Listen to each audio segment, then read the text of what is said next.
جی بسم اللہ۔ اعوذ باللہ من الشیطان الرجیم، بسم اللہ الرحمن الرحیم، الحمد للہ رب العالمین، والصلاة والسلام علی اشرف الانبیاء والمرسلین وآلہ الطیبین الطاہرین ولعنۃ اللہ علی اعدائہم اجمعین، اما بعد فقد قال اللہ تعالی وتبارک فی القرآن الکریم، بسم اللہ الرحمن الرحیم، هل يستوي الذین یعلمون والذین لا یعلمون، کیا جاننے والے اور نہ جاننے والے برابر ہو سکتے ہیں؟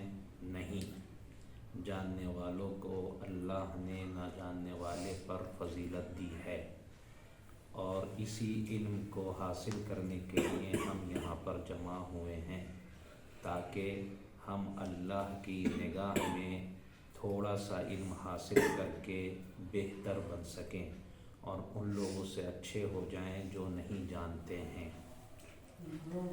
لہٰذا محمد و آل محمد کی تعلیمات کے مطابق ہمارا سبجیکٹ یہاں پر زندگی کے احکام ہے، اس لیے کہ ہمارے مولا علی ابن ابی طالب علیہ السلام نے فرمایا ہے الفقہ الفقہ الفقہ ثم المتجر، پہلے احکام حاصل کرو، پہلے احکام حاصل کرو، پہلے احکام حاصل کرو، پھر کوئی بھی کام انجام دو تاکہ صحیح کام انجام دے سکو۔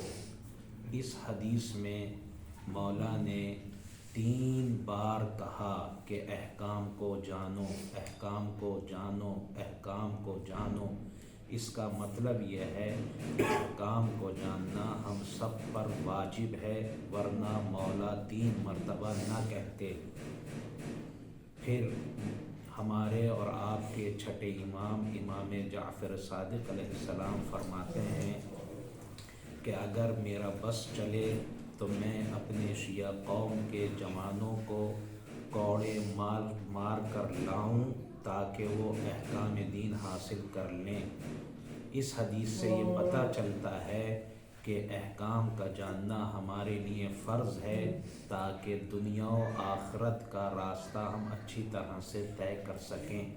بالکل اسی طرح سے جیسا کہ ٹریفک پولیس ڈرائیور کو سارے قانون سکھاتی ہے تاکہ ڈرائیور اچھی طرح سے گاڑی چلا کر اپنے آپ کو بھی حفاظت کر سکے اور دوسروں کو بھی بچا سکے، تو مولا اسی بات کی طرف اشارہ کر رہے ہیں تاکہ ہم احکام جان لیں گے تو اپنی بھی حفاظت کریں گے، دوسروں کو بھی بچا سکیں گے۔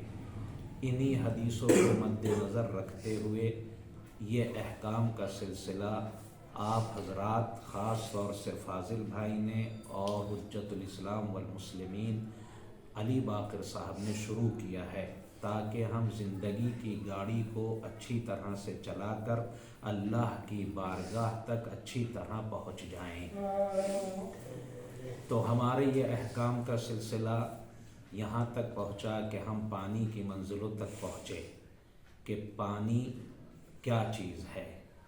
عام طور سے کہا یہ جاتا ہے کہ پانی کی 2 قسمیں ہیں، مطلق پانی یعنی بغیر کسی چیز سے ملے ہوئے، اور مضاف پانی یعنی یا کسی چیز کا پانی یا کسی چیز سے ملا ہوا پانی، اس کو مضاف کہتے ہیں۔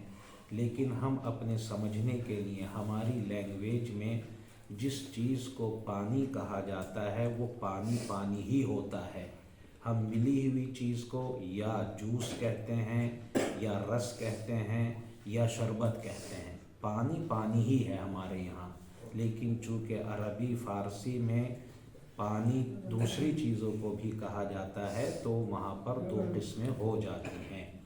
ہمارے یہاں جیسے ہی پانی کہا جاتا ہے ہم فوراً سمجھ جاتے ہیں پانی، شربت یا رس یا جوس کو ہم پانی نہیں سمجھتے، تو پانی وہ سمجھا، پانی اونلی پانی۔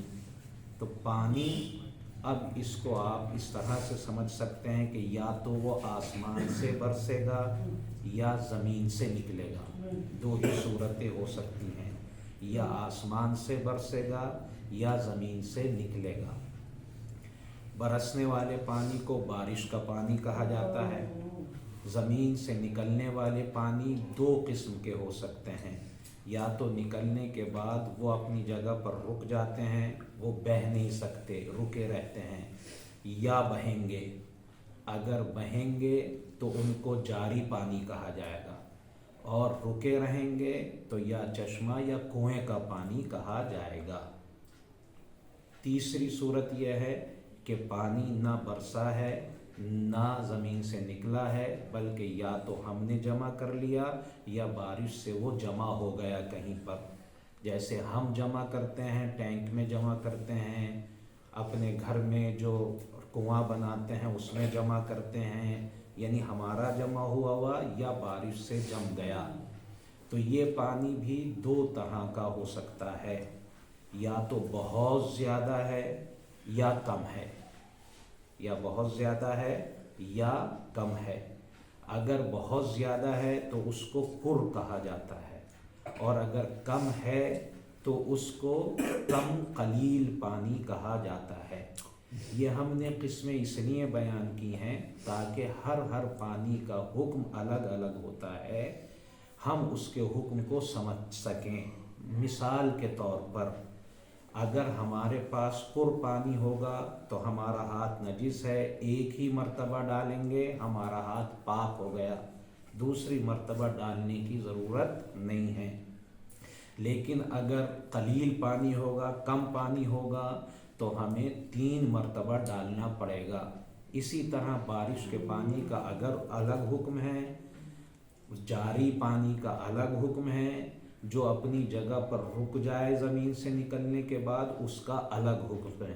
تو ہم نے یہ جو ان کو ڈیوائیڈ کیا ہے، یہ جو ان کو بانٹا ہے، چونکہ ان کا اللہ کی نگاہ میں الگ الگ حکم ہے اس لیے ہم نے بانٹا ہے۔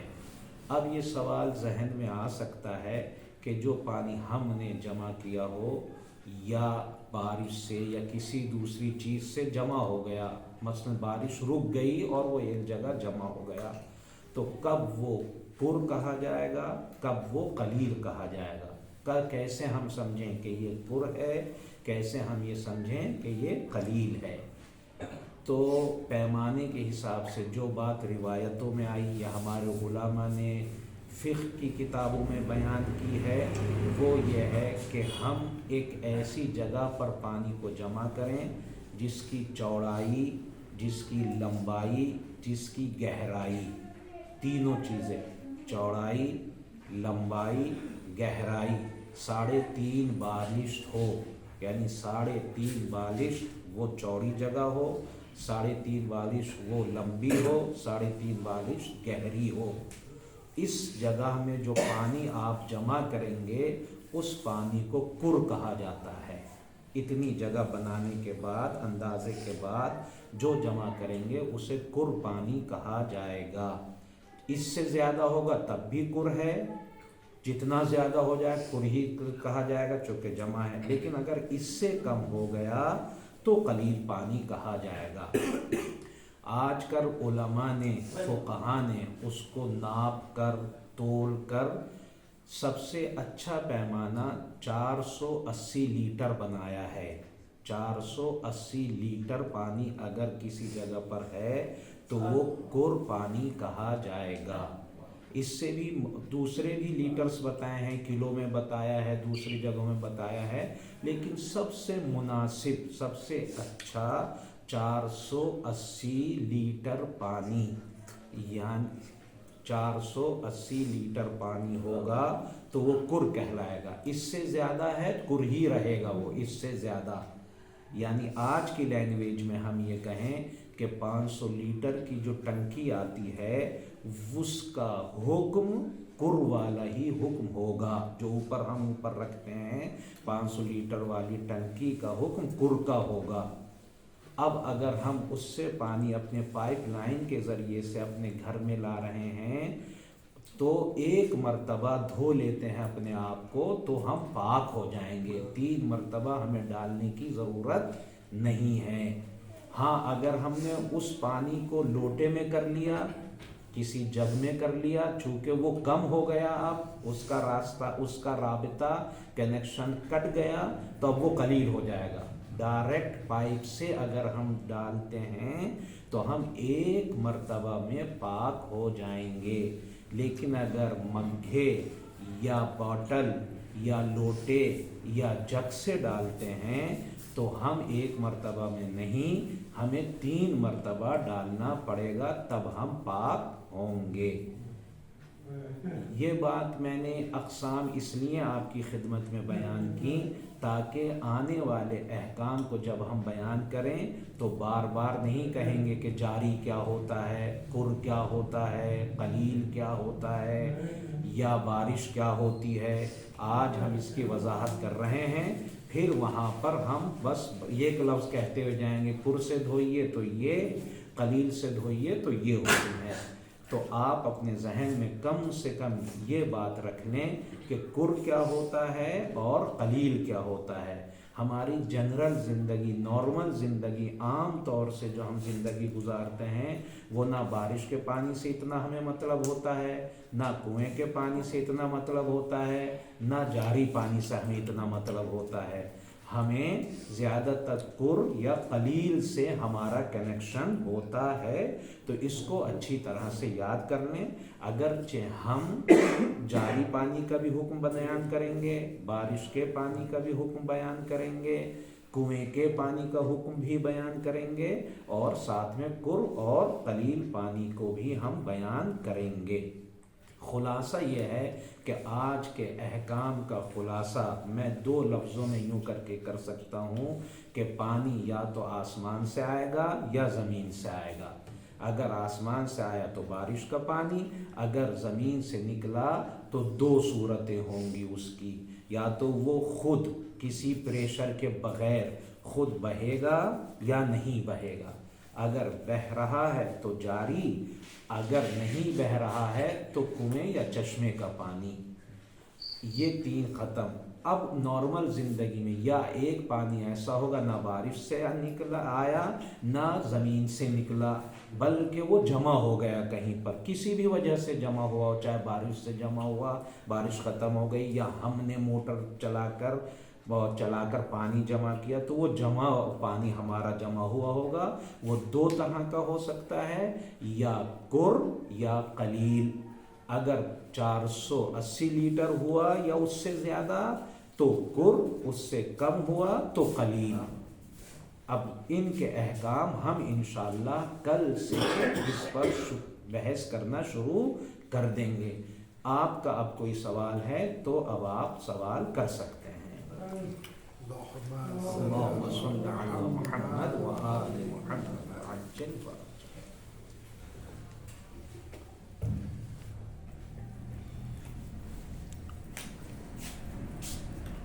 اللہم صل علی محمد و آل محمد وعجل فرج۔